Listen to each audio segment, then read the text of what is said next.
Welcome to Twins Movie Review. I'm Luke. I'm Mark. And today we're going to be doing Titanic, the movie from 1997, starring Kate Winslet, Leonardo DiCaprio, that's it.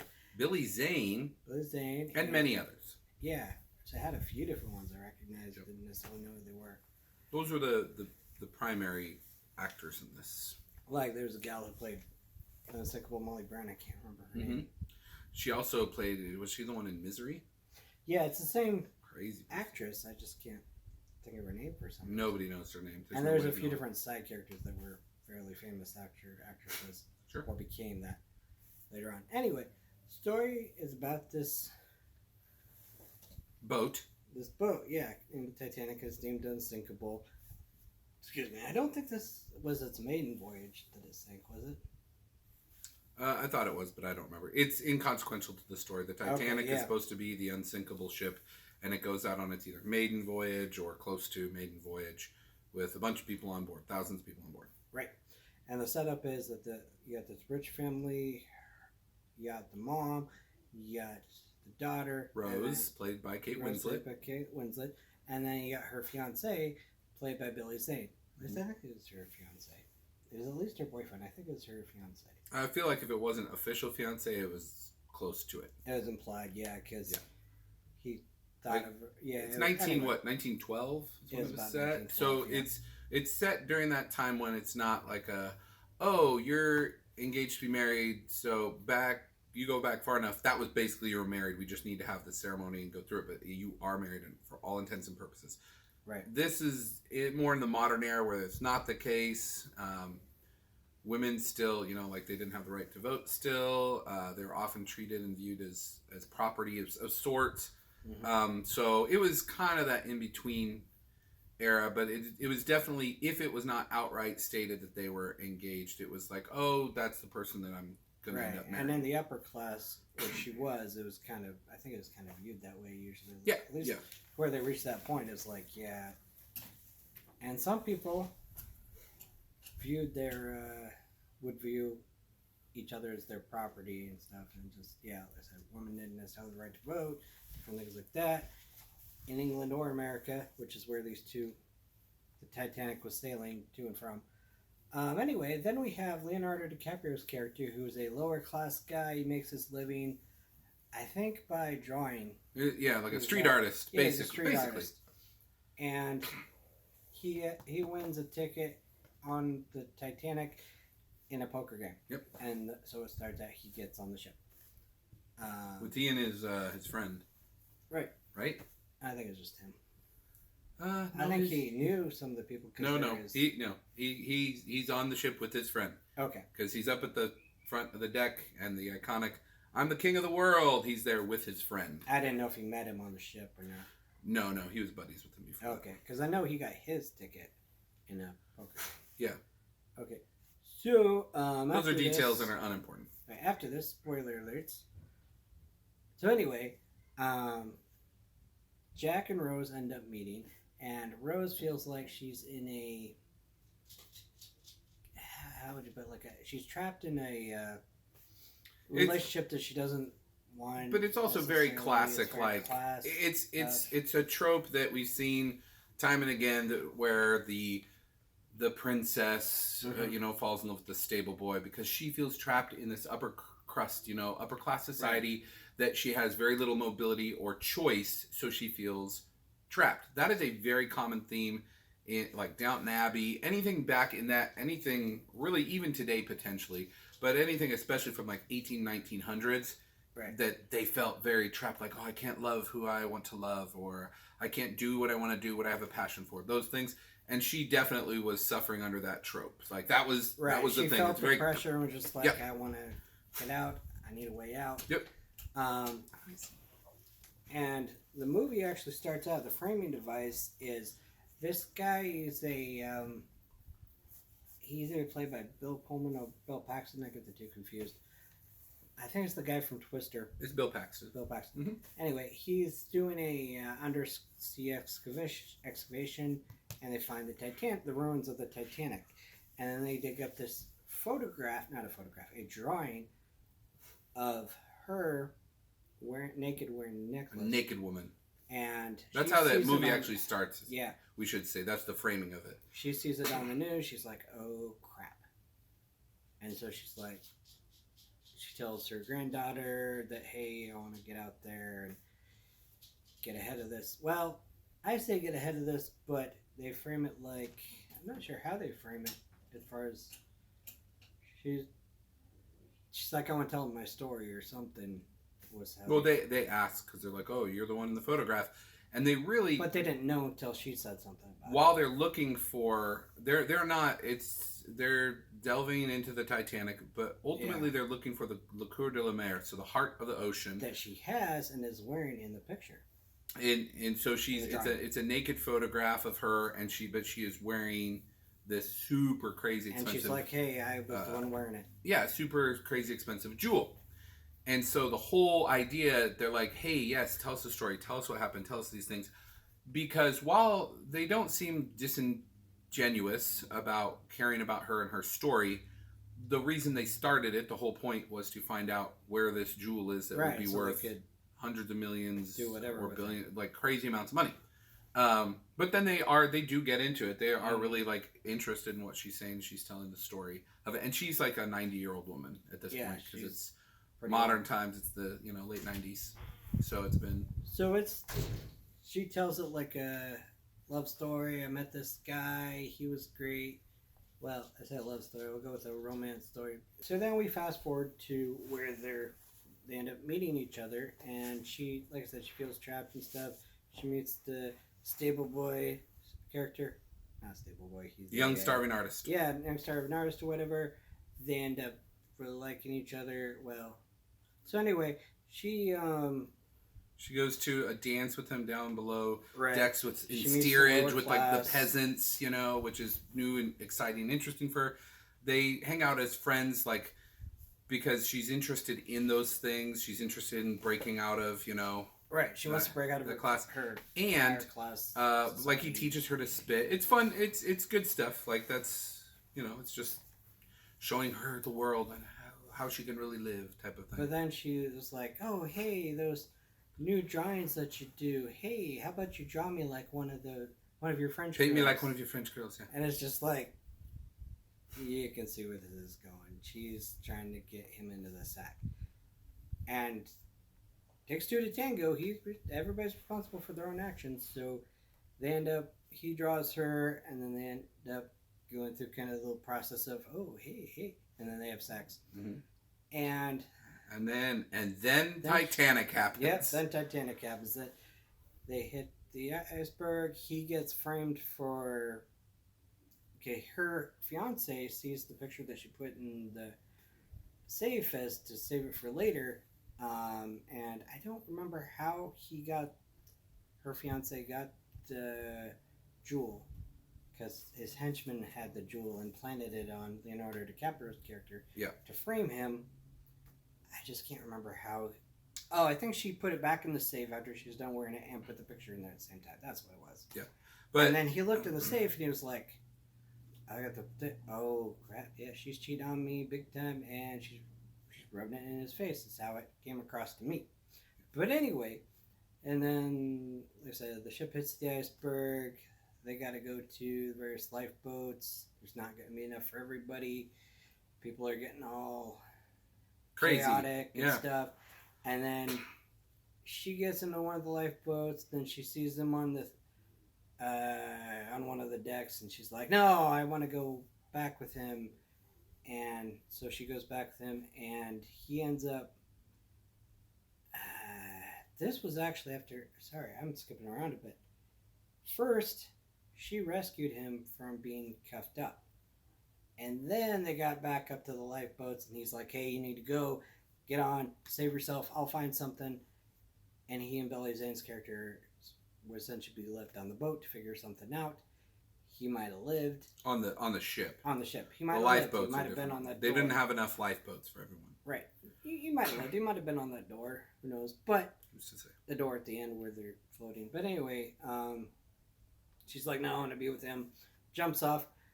Goes to him, and he's like, "What are you doing? You're being stupid." She's like, oh, I want to be with you. He's like, well, fine. Well, we got to go to the bow of the ship because the ship is going down in that direction. And he's like, we got to get over the railing. It's where when it goes down, in theory, they'd be able to make it up. But I was thinking, I don't know if they'd actually be able to live with how a ship goes down. Maybe that's the idea, that they'd have to hold their breath and swim up.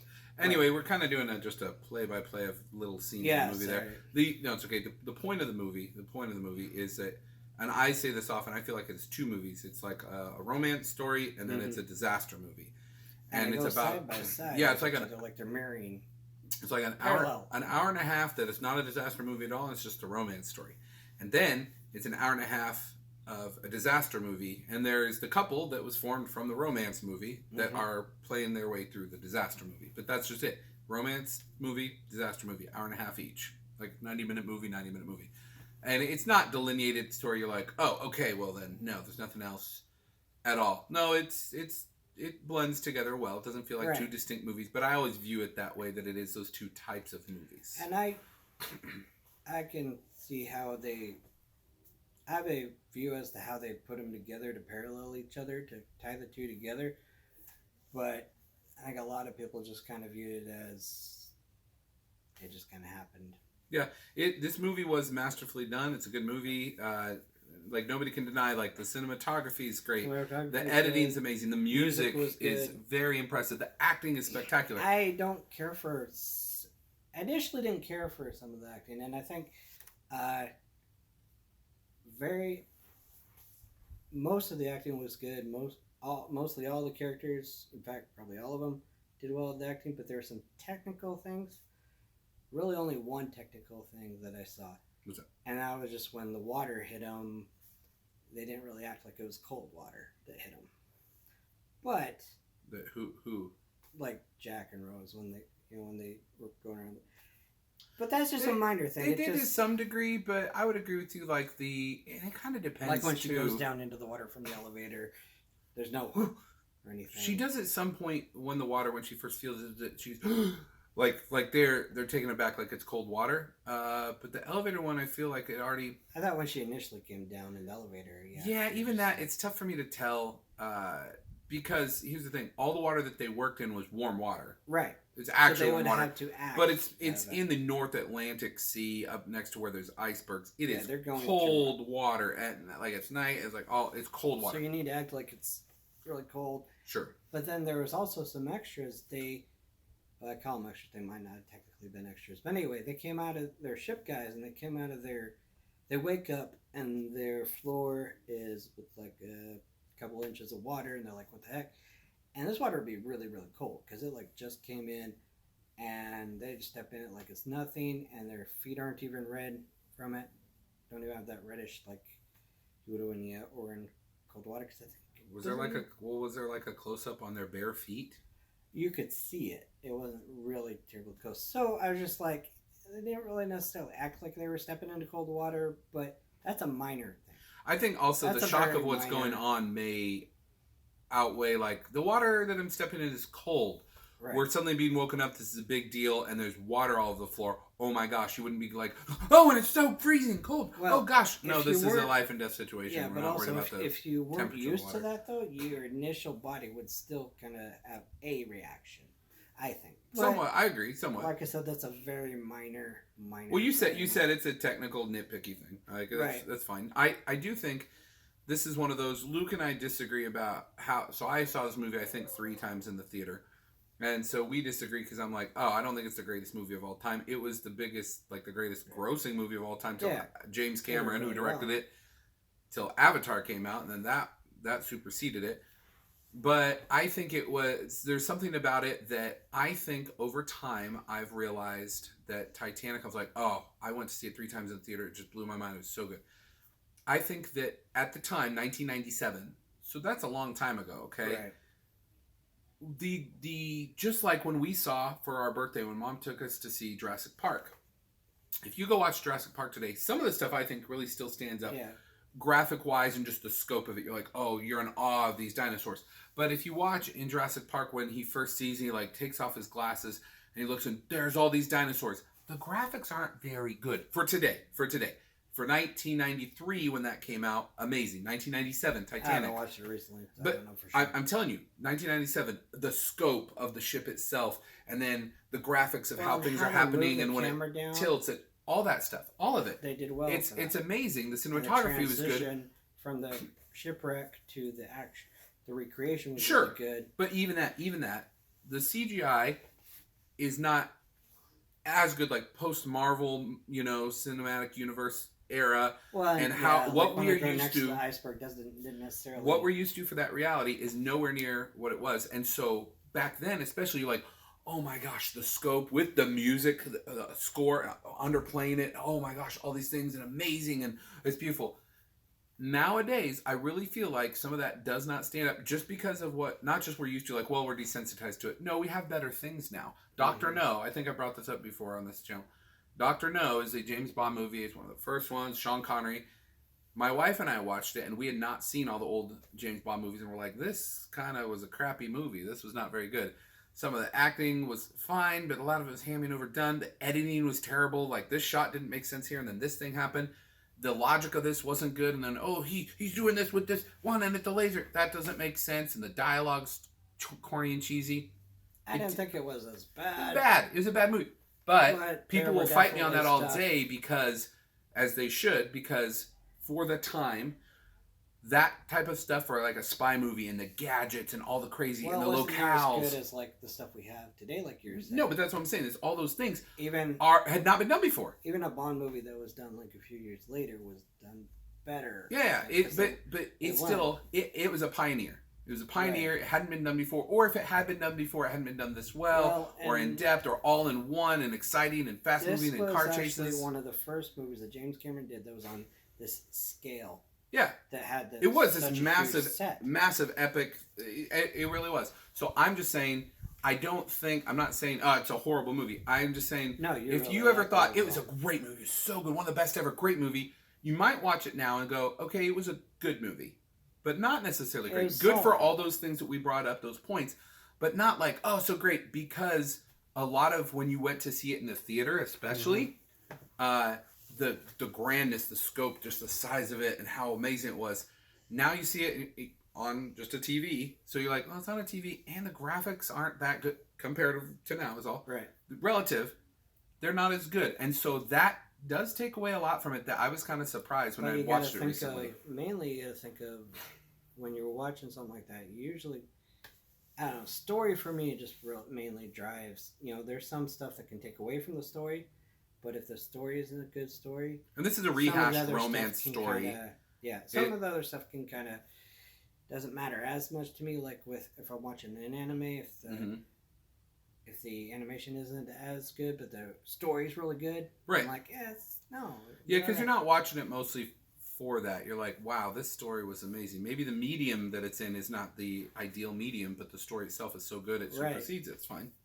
But with this, the medium was really good for the most part. It was perfect for this story, sure. It can be, there's been different debate as to the different story. Like, okay, now we kind of cut off a little bit. Okay, the ship's going down.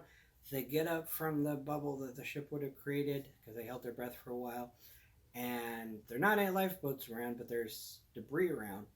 And they try to both get up on this big door, and they can't because it kind of falls down. It submerges. So many people made funny memes in the years following. They could have both fit, except for that it would sink down. I got a few different thoughts of that. I'm not necessarily sure it would have sunk down because they're too heavy. Mythbuster did something on that. However, it might have. But it also tilted down, and you're in really icy water. They were doing these memes and stuff. Monday morning quarterbacking it, where like hindsight's 20/20, and they're not in the ocean like these guys are. Okay, the characters are in an icy ocean. Your dexterity is, and they've not great. Been submerged. Yeah. Your dexterity is really bad, and his main concern is trying to get her safe. Her up on there, yeah. So if he can find, but his main concern is trying to get her, and she's got this heavy cloak on and stuff. Try to do a pull up. What would be a pull up? Try to do a muscle up at the edge of a pool in the 12 feet and see when fully clothed. and see how you do. How easy it is. I maintain all of this is now do it when it's really, really, really cold. This is a great point, except all of it's moot. It doesn't matter. It doesn't matter away from the story. It doesn't add to the story. No, I'm saying it doesn't matter because the thing that I feel like everybody forgets is he tried to do that.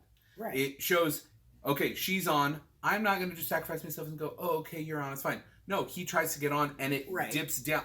He's too heavy. It submerges it as he tries to get on there. And I thought maybe it did too when I was watching it. He does. He tries. Like, and then he even looks like, oh. And then as he's touching, he can feel like it's still partially in the water, even with just her on it. But at least she's mostly out of the water. See, and that's what I thought, was that it was submerging and stuff. But then you see these memes and Mythbusters where they're like, oh, no, it's actually out enough. And I'm like... Yeah, it's except for that they showed the door that she was on that she was using to survive to float on. He couldn't also get on. It didn't look like it, and plus because it would submerge. All those reasons we gave. So anyway, Jack's in the water. The idea is that they couldn't both fit. Yeah, they couldn't both fit. It just didn't. No, They did their due diligence. I hate to say I don't care what other people say on this, but I've done a lot of different research on it, and it just doesn't. Their stuff doesn't fit. How they did it seemed to work. So anyway, Jack's, like you said, they both don't fit. Yep. Jack's in the water holding on to Rose. He's pretty much dying of hypothermia. She's on the door kind of dying herself, actually. And he's like, hey, no, you got to live on, Rose. You got to promise me you'll live on and die in your bed with a bunch of babies and stuff. Yeah, live a good life. Yeah. Promise me. Never let go of that promise. And I think it was really bad imagery when as soon as she's like, oh, I'll never let go. And then she let go as soon as he died. I think of his hand. I liked that. See, here's the thing. I liked it. I thought it was very romantic imagery that she said, I'll never let go, Jack. I'll never let go. Because she specifically is literally, physically letting him go. He's dead now. His dead body, she's letting him slip into the ocean. And she's like giving him a promise that he's died, but the promise letting go of that as promise, she died, that I will never let go of you in my heart because I fell in love with you. It was a quick toward whatever. And Luke and I agree. I'm like, I feel like that's love as much as you can fall in love in that amount of time and under like we're both in the military. Yeah. High stress situations can form bonds very quickly. I get it. I don't think she was in love with him, but for what they could do in that time, fine. For what she felt in that moment, fine. That he's dead, falling into the ocean. She says she'll never let go. Lets his dead body go because he's not there anymore. Right. Lets his dead body go, and then she's like takes that into her heart and is like, I'm never gonna let go. She's of like, that. I gotta live. I gotta. She do all the what things. He said, I gotta live, and so she finds like some dead bodies, finds a whistle, and the lifeboats are able to save her. And then we go back. The ship that came in time and got some of the survivors. Then we go back to modern day, and she's wrapping up the story, and he's like, okay. So where's the necklace? So what'd you do with the... Oh, I sold it a long time ago, or something like that. She lies to him. Did she say what? She didn't say she sold it, did she? It was something just like whatever. It's gone, or I lost it. I didn't have it. I dropped it, or whatever.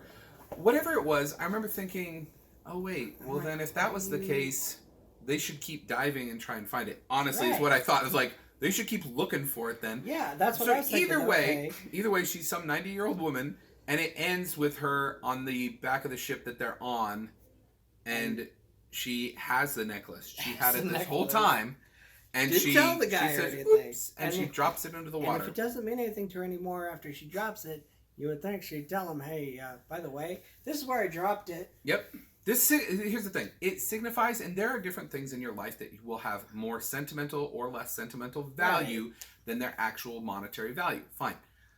She does this because she's like, this was a symbol. It is a reminder of that life and that love that I had, and that was a big deal. I maintain how many children could have been fed, how many people could have been saved, literal lives been saved had you said, you know what, I do have it, here it is, and you just sell it. Go sell it on an auction house, give it to Christie's, and have them sell it. And you would make told them where she dropped it. Yeah, hundreds of millions of dollars. Instead, the idea behind it, and I get it, is that it's such a romantic, it's an above the beyond anything you could possibly imagine romantic after the fact gesture that she's like, the value of this is nothing, and it is arguably one of the most valuable items in the entire world on the face of the planet. She necessarily had much of a sense of even if she money was worth. But it didn't anyway. matter because she was like, "Oh, I'm careless of that, and it's what it means to me." And I drop it in there. It's such a romantic gesture. Even in that moment, I was like, "I get it. I understand what you're going for. What an idiot! Like you could have because." The romantic gesture could still be there. You're living your life well, marrying and having kids and grandkids and all these things. And you symbolically let this thing go. And giving honor and respect to this man that you fell in love with and you spend a couple days with and this big crazy event, you know, life-shattering historic event that happened. Great, fine. But it still does not jive with, but that thing has real world significance. And you are doing nothing with it other than for yourself because nobody was around when she dropped it off. It wasn't and so you all know that love can be this way and to live your life. No, nothing like that. It's literally just her, and then she ends up make sure nobody's around. She has closure after that, and she dies. Yeah, so she can like be with Jack again in her mind or whatever. Which I'm like, all right, what are you going to tell your husband, your second husband after that? Which that's just a thing that is an interesting thing in life that you wonder how people deal with things. And love is complicated. I get it. And people define love different ways and things like that. The heart of the ocean, the jewel, the most expensive thing, crazy. And you threw it. I'm just like, so you know that these guys are going to waste their lives now? Like, love and life matters. Okay, and they're never going to find that, and they're going to waste their lives looking for this thing still, or they're done looking for it, and they didn't find it, and you had it.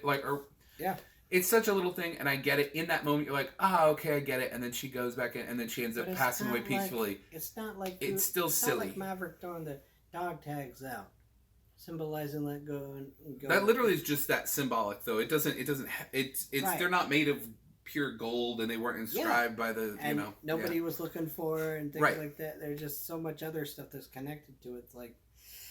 I would agree. I don't think it was. There's a lot of imagery that's very romantic imagery. Like, oh, that's so romantic. Oh, I can't believe she held. Oh, they did this thing. And if you're just watching it and just let yourself experience it, don't get nitpicky with it. Don't get critical, and just enjoy it. The emotion in that moment is good. And you're like, oh my goodness, the effect that her love for this person, that you want to feel that love. That's the point. That's the romanticism of it. Whether it's brotherly love, a spouse, mother and child. Whatever it is, that you would feel the love so strong that the most valuable thing on the planet means nothing to you. That's the idea, and I get it, and it was communicated. But after the fact, watching it, I'm like, okay, I agree, but when I look back, I'm like, no. But anyway, silliness. So there are some things that I had a problem with it initially, and because initially I was just like, no, it's just an expensive porno because I was like. There's a little amount of nudity in it. There's a lot of nudity in it. There's a little amount of nudity in it. Okay, I'll explain why. It's PG-13. There's not a lot of nudity. It should have been rated R, in my opinion. There's drawn naked girls in it. Naked women, sorry. Should clarify. There's drawn naked women in it. And then there's full frontal nudity, live nudity when Jack's drawing her. I think that detracts from really any story. I think there should be which the drawing, by the way, the drawing was full.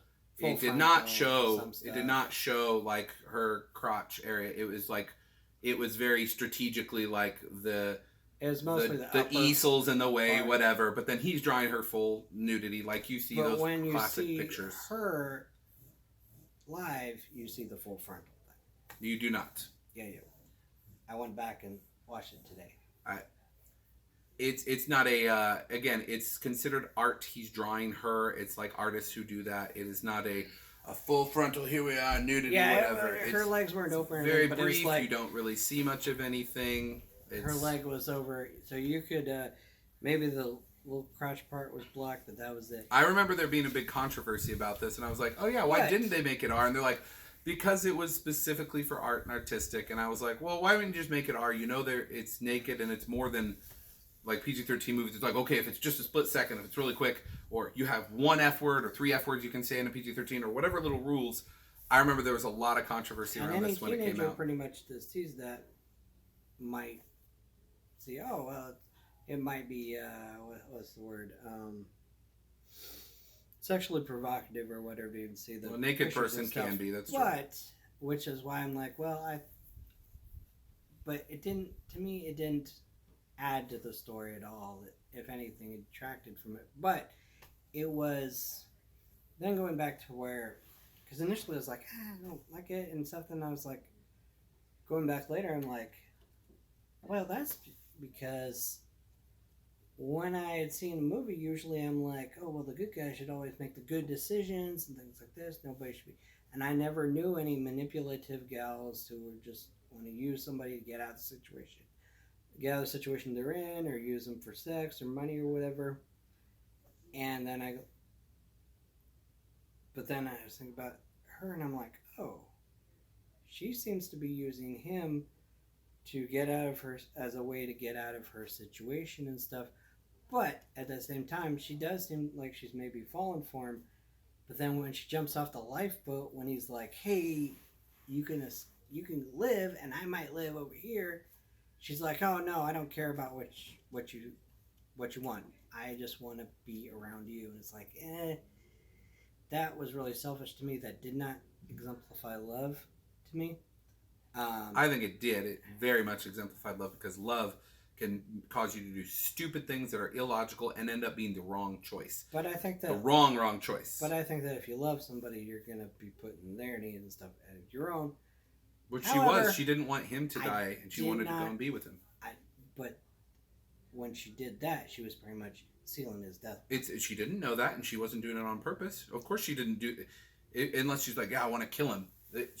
No, but it just seemed more of a selfish thing. It came across more selfish to me. It was more, again, I think it was more done on an like act of love, that you don't make a good choice. But you said, it was a stupid decision. The emotion of the moment, along with the intensity of the emotions of the event going on around them.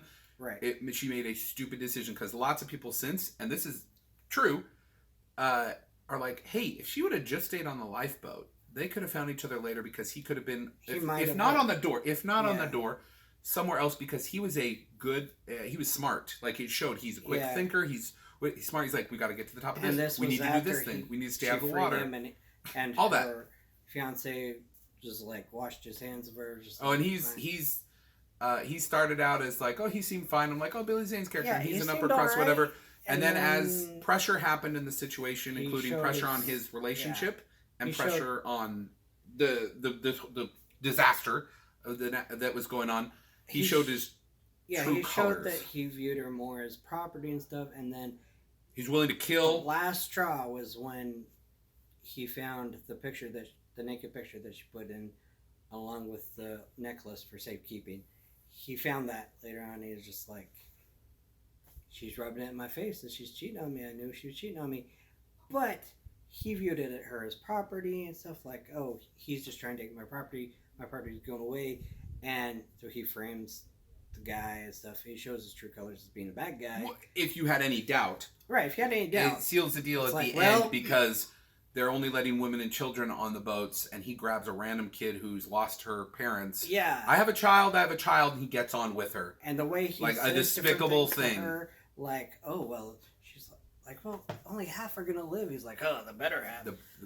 He specifically says it's the better half. The better half. Like, so it's like, different things. Like, no, there really wasn't any doubt that this guy was actually a bad guy. I'm sure plenty of people are like that, but they wanted to make it very clear he is bad. I was thinking that she was kind of, it really seemed like she was at least initially using him, and then convinced him to have sex with her. Jack. Okay, Jack. Which I don't think it took a lot of convincing. They're both young, attractive people who found each other and are very. He's like, wow, she's really pretty, and the fact she's willing to see things, and I can show her kind of the Aladdin Jasmine. Again, this is a classic trope. But she used the trope. I can show you this whole new world and whatever. She used the method of, oh hey, you draw naked people, hey, and he was doing it professionally. Like, you can separate your. It's a portfolio he has. You can separate your libido from your work and stuff, is what he's doing. But she knew that he liked her. I would make the case. And I would consider this. It doesn't say definitely that was her motive. We're right. Here's the thing. I don't think that was, and here's why. I think I have a case to be made that'll make you see it both ways. That you can have. But let me finish my. Oh, I thought you were. Sorry. I was just going to go with the parallel that it set up. Okay. Anyway, so this was kind of when they're considering doing that stuff. The ship, you see them entering icy waters, and then they have sex, and then the next scene is them hitting the iceberg, And so stuff kind of goes down. So I'm like, oh, that's really paralleling their relationship because it starts out all sunny and stuff. The weather's all sunny and stuff. Then as their relationship goes, it's like, oh, not so bad. And then that starts to happen. Then the icy waters start to happen. They're in bad waters. And then, like, danger, danger. And then they do that. And then the iceberg happens. And then they got to figure it out from there. And it's like, oh, that was a really cool, I thought that was really cool imagery. Imagery is not the right term necessarily, but the really cool parallel to be drawn that I thought they drew. But one could say that she, after that and stuff, she kind of grew to have an attachment. But part of the framing in the beginning was they found the picture, she saw it on the news, she's like, oh crap. I thought I left it though crap, that she said, she didn't say oh crap, behind me. I had forgot about that type of a thing. And a part of, somebody could say that since she was keeping it from her husband, she was keeping it from her granddaughter, one could say that she felt guilty about that because maybe she felt like she was using Jack and she didn't like truly love him. However, one could also say that maybe she was just trying to get over a horrific's not the traumatic thing that had happened and just trying to move on. Then she forgot about the thing she had. She's like, oh. And then she tells the guy that, hey, I was the one about the story. And then I don't know if that was maybe her vehicle. She saw that as her vehicle to return it to the place where she had gotten it, like a closure type of a thing. That, I think, is how they were trying to portray it. So to me, she doesn't really come across as a very good person in this. However, and initially manipulative. However, I'm thinking about it quite a bit, things like that. I'm like, I think he did hold a place in her heart, but at the same time, I'm like, if he was like your first love, I would think that you would at least tell your husband that, hey, this had happened in the past. But I think that was just adding to the romanticism. That's just it was a separate thing. That's why she did it, and I would agree with you. I mean, say I saw that portrayed. If you get married and you're like, well, different things in my past. That's for me. That's for myself. I hold this in my heart. That's one thing that happened. That's true. You have that autonomy. You can do what you want. But you would think, okay, if you married this guy and you truly loved him and you ended up having kids with him, grandkids, you would share that with him. You're like, hey, this thing happened to me. Well, especially if it is still in your heart. Yeah, and instead it was just like a special thing that she's like, here, it's not hindering me in my way. As a matter of fact, me holding this thinking, this guy, Jack, that I had this torrid, quick love affair with this historic event, the Titanic sinking, and, because of that, I'm reminded constantly, because I hold that and remember that, and it's only for me to remember that I need to live my life the best I can, love my husband, my kids, have a wonderful life. Like, I get that, again, but I feel like that's the romance of it, and it's not truly realistic to where, like, hey, you could have an even better relationship with your husband sharing that burden with him. I'm not saying it's wrong or right either way, but I would agree. Well, I would say you should have at least revealed it. Because withholding information that I don't think should have withheld. But if he asked if there's something in her past, not saying it is flat out lying. Sure. Well, yeah. If he asks and she says no, well then you're lying. They don't say that. They don't hint. It doesn't focus on that. We don't see. Yeah. We just know that she didn't tell him. So I'm like, that doesn't paint you in a very good light. Paint you in a good light. But then the initial stuff, the way that came about, I'm like, But like I said, various things like, oh well, maybe she did grow to love him, and then the thing happened. Just different things. But I also, like I said, I really like the parallel of the voyage and the relationship, the different things that happened. But that's what I saw from it. I don't think there's any intentional, like, she's being manipulative. If you look at how she acts, how she reacts, she's not being manipulative. She doesn't manipulate. I think I'm going to say worse than that. Worse in a different way. Still bad, but in a different way. I don't think she was manipulative. She was watch the whole movie and her character and everything. She's very just along for the ride. She's just doing whatever, going from thing to thing. And it's bad because, I just do what my mother says in my family and society, and this guy, okay, I'm supposed to marry him, whatever. It just goes through that. But then Jack, he's this new thing and whatever. And she is honestly, like, intrigued in him, interested in a friend way, like he teaches her to spit and these cool dance, all these things, fine. And then it turns into, and it's definitely romantic from there. Right. But even with that, she doesn't. She just lets herself be swept away. She has a personality. She has character. She has reactions to things.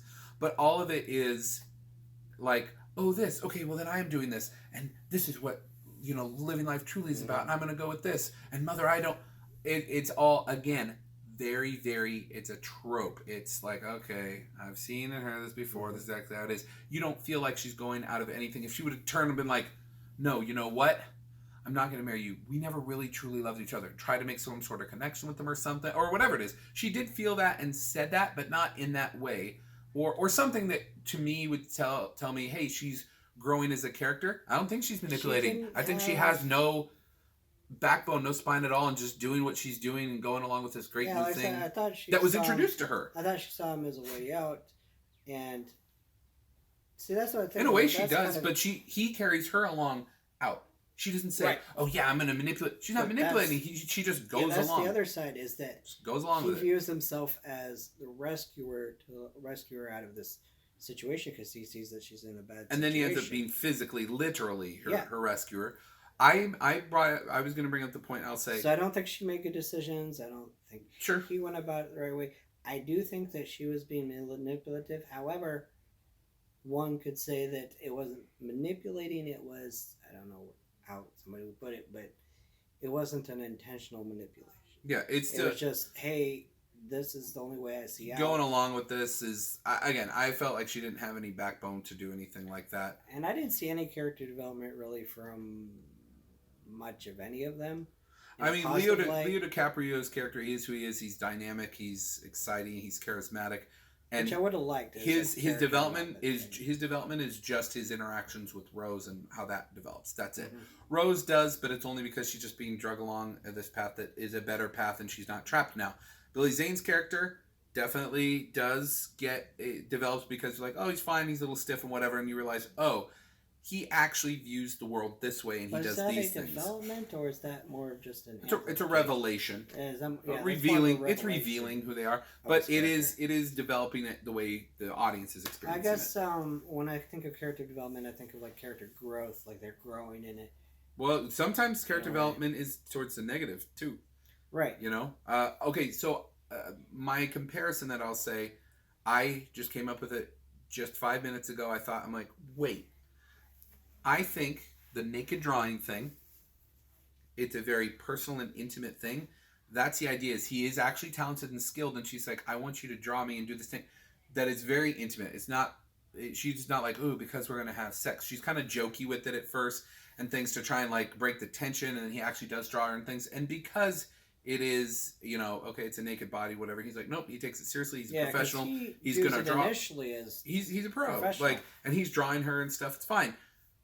What it ends up turning into, because inevitably, like, oh, she's good looking and she's naked and she's willing to be naked in front of me. And we do have a different relationship than I have had with other ones who've just been models and it's just been professional distance. There's more than that there. So I think that's why she brought it up. I think that's why she brought it up. Maybe. Here, I'm going to finish. I'm going to finish my point. Okay, so here's the thing. That is an excellent point. Why does it have to be naked? Well, because of that intimacy, that level of like, hey, I'm revealing myself to you. There's a reason that he draws naked figures, things in the nude, and the reason why she's like, hey, I want you to do this. Not I want you to have sex. It was I want to share that level of intimacy and see your talent and skill. I maintain the thing that would have solved both of those. They could have used something else, I think. But hands.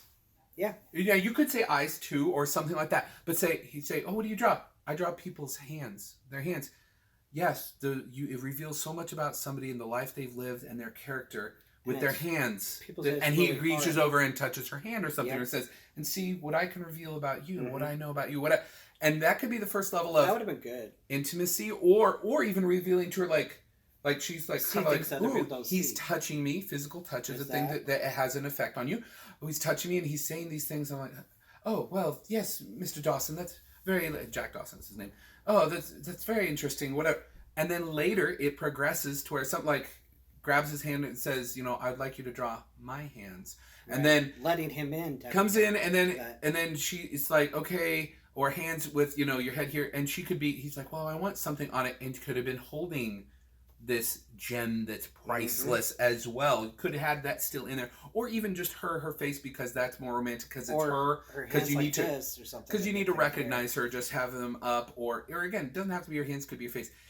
To make it intimate, to make it like that, it did not have to be nudity. The intimacy of it, that was the point in doing that nudity. Right. So I get the point. I understand why they did it. I do, but I'm saying I think it could have been potentially better and still good with that. So that's all. It's not a big deal. I understand why they did it, but... And like you pointed out, it would have been something, if it did like hands or eyes or something, it would have been exemplified something that people don't necessarily notice. Yeah, that you look at or whatever. And like I said, the physical touch thing, I like that a lot better. I think it's more overall romantic and a slow build to it. And would have come across to audiences, I think, better, and just different things. And then a small tangent on the nudity thing. I mean, people can draw nudity really well. Like, people can do really well at doing human form. It's great. And then people can also do really well at doing porn. But that's porn. That's nudity. Well, yes, I said they're two different things. They're two different things. It's true. But I got one of my favorite animes is they go into this. They're trying to show that they have culture, so they go into this art gallery, and their little girl is like, "Hey, mommy, she has boobies. I can see them." It's a painting, not very well done from the looks. It's an abstract-ish, but you can obviously tell that those are supposed to be your boobs. So she embarrasses them by saying that. But it's like, children, they have like that innocence type of a thing, and when their innocence is broken, then they can view it as, sexual. And then later on, when you mature past that, you're able to see more of the artistic side of it and the well done side. So like Michelangelo's David, for example, I don't think that should be available to minors myself. But that's getting into art. That's going into the whole thing. Which it is part of... No, that is a part of the discussion, and why it blew up so big when Titanic came out is, okay, why is this PG-13? Well, that is art. Okay, well, what is art? Well, okay, the movie itself is art. Okay, well, then why, But in retrospect, I did like it a lot more than... I don't necessarily think it has rewatchability, in my opinion. Yeah, like I said, it doesn't as much. But I was able to appreciate the story and stuff a lot more when I thought of it like, this might be what's going on. This might be how they're doing it, and more of a deeper, like the parallel of the voyage and her relationship and stuff is like, well, that makes a lot more sense. And again, with the music and everything, it gets you into the emotion of the movie. Not just makes it somebody who's supposed to be good making bad decisions, and somebody who's cartoonishly bad villain and things like that. I'm like, so no. Later on, it was a lot better. Anyway, sorry, I went off on a that's fine. Trails there. No, it's good thoughts. I do think we should rate it, and for me, it's tough, especially the older the movie is. And I say older, anything more than like 10 years, because we're old. But it's tough to rate it. Say, okay, technically from this standpoint, because I'm like, technically it doesn't stand up for the graphics and things. Okay, but for the time it did, and for what it made me feel, I went and saw it multiple times in the theater. So I'm going to just give it an overall rating. Out of 11, I would give it an 8.5 out of 11. See, and I'm going to surprise you then a little bit, because I'm getting objective with the objective, like technical thing. You can give the two separate. I just, in my brain, I thought about it for a little bit, and I didn't think I could well. Yeah, I think technical, because I do understand why they use nudity, even though I don't agree with it. But the nudity did detract from me a little. Anyway. I would probably give it a technical of about a 9 out of 11. My opinion, because I didn't like the fact that they used nudity, I would probably give it a, 10 for the technical? Yeah. Probably about a 9. I want to say maybe an 8, but... 8's my favorite number. I don't know. that really deep parallel. That parallel with them, it's our opinion. Their relationship. No, it's our opinion. It's fine. That's you don't have to. Their relationship and the voyage and the different things. I'm like, the nudity drops it back by a few, in my opinion. You feel it detracts rather than adds. I think it detracts. Sure. I do understand what it is. I'm like, okay, then if it's the thing. So without dragging on too terribly longer than I have, I'd probably give it maybe an 8 or 9, maybe an 8.5. Oh, 8.5. Well, that's where I landed. Yeah, 8.5. For my opinion part, then I want to say technical, like 10. Yeah, the technical was very good. Because it was good. I think that I didn't really notice the graphics something as much. I think I listed things that I was like, oh, these minor things, but no, it was good overall. I was surprised that going back and stuff. I don't think this is maybe the only. There's like one other movie that I've gotten guff for giving it a bad review when I did, but I didn't. Not recently. It was like I was like 13, and I was like, I saw a preview for City of Angels, and I was like, this isn't how angels are. I didn't think of, hey, this is a fictional universe. That's the other thing too. Is this is historical fiction, and I didn't realize. I was like, I'm really a big fan. My wife made me realize. She's like, oh, historical fiction. I love historical fiction. Oh, I don't like tragedies either. True. But then I thought, I do like historical fictions. Mm-hmm. So this was a thing that happened in a specific point in history, and it was a specific event that did happen that's historically accurate, but it was fictitious people that are made up. And they could be like, well, this unsinkable Molly Brown was there. Fine, that was part of reality. But these two specific characters, it's not... They were made up as far as I know. Yeah, it's fictional. What really bugs me is when people are like, oh, I like Titanic and stuff. I'm like, okay. But then they're like, oh, I don't like this other one because I know how the characters are going to end up. I know the characters are going to die and stuff. I'm like, okay, so you like Titanic. Anything familiar with Titanic? Because of that. But you didn't like this other because you knew how it was going to end. Because I'm like, no. Like with Rogue One, somebody like, oh, this is a little bit of a rabbit trail. I might edit out, but it's like, okay, I don't want to see Andor because I know how Rogue One ended and stuff. I'm like, sure. Well, you know how Titanic ended. The journey matters, but the journey matters. Yes, journey before destination. The even if you know the destination. He was one of the two main characters, and I'm like, you cared about that character in the movie. I thought, but that is going off on a whole nother movie and series movies. So anyway, I'm like. Okay, sorry. Wrap it up. Yes, Titanic was good movie. Actually pretty good. I don't think I had a rewatchability in my opinion. You really liked it. Yep, I had good rewatchability for me at the time, and I think it's less so now. For some people, we're also like 42 now, and it's sentimentality and nostalgia are going to play a huge part in a lot of things. You can enjoy something that objectively is not as good, or you can really not like something that objectively everybody else is like, here's why it is excellent, and you cannot like it. And that's great. That's opinion. That's the point of view. But as experience has taught me, you need to be able to back it up. I like being able to change my mind on something. I like looking at something and saying, oh, I didn't look at it this way. I like understanding other people's points of view. But Titanic is one of those that I think you'd have to watch it for yourself to see how you really feel. But don't go into it thinking, okay, this is one of the highest grossing movies of all time. Okay, everybody's saying this, the love story is amazing. I hate it. Okay, this is one of the best. Just watch it and enjoy it for what it is. So, yep, that's all I have to say on it. Yeah, I'm going to say sometimes I'm like, if somebody says, oh, this is really great, and all these people are like, oh, it's really great, there's a part of me that doesn't want to like it, or... It's contrarianism, and it's an actual psychological effect. Or if people are like, oh, this is really bad, and I'm like, oh, well, maybe it actually has some good to it. It makes you want to view it in the contrary way, so you are going to be angling towards the way that everybody else feels.